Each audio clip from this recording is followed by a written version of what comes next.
Here's the Canon XC15 and the Canon GX10.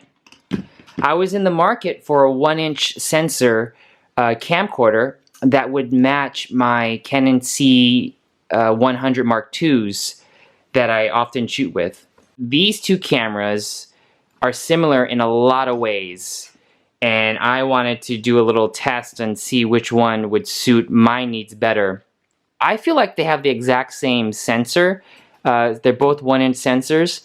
After playing around with these cameras for a little bit, I like parts of each camera, but not one camera whole. I wish that some of the features in here were in the XC15 and vice versa, particularly the codecs. I wish the codecs would be the same. So I like the 4K UHD codec in the GX10 at 150 megabits MP4 420. I think that's a really good codec to shoot in when you're trying to turn around footage right away in an event. You can have long clips.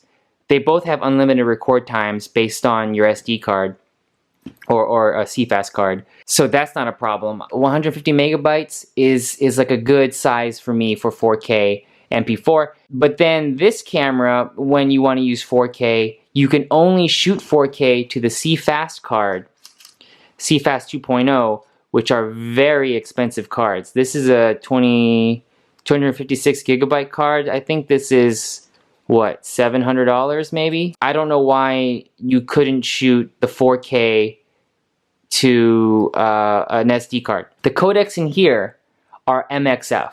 It does not shoot MP4.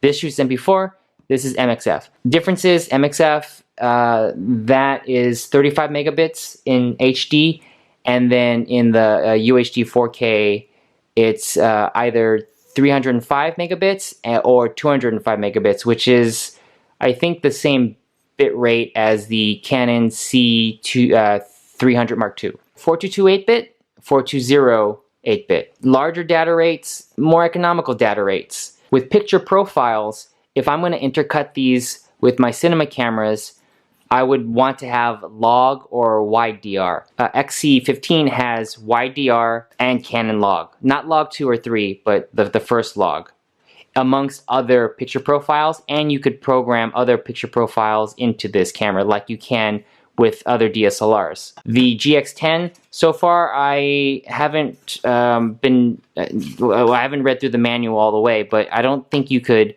add additional picture profiles to it. Correct me if I'm wrong. I might be wrong about that.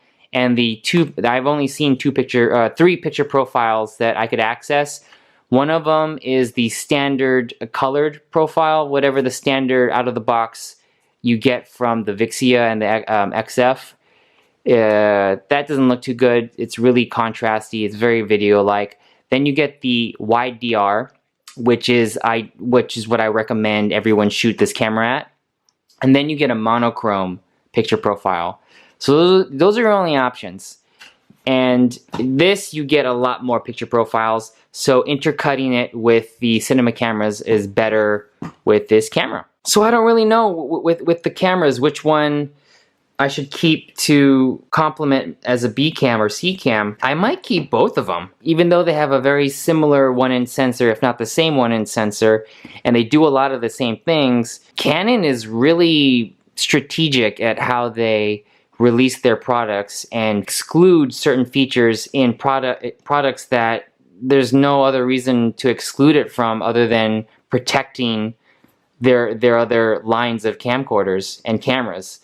I guess that's a smart business move from Canon, but you have other manufacturers like Panasonic. Here's a Panasonic GH5. They throw everything in here in the kitchen sink, and they'll cannibalize their other cameras to give the customer everything, to give the filmmaker everything in one. And I love the GH5. But when I'm trying to match Canon C100s, it's been easier to stick in the same ecosystem. I guess that's the way Canon works. Sucks, but I might just keep both of these cameras.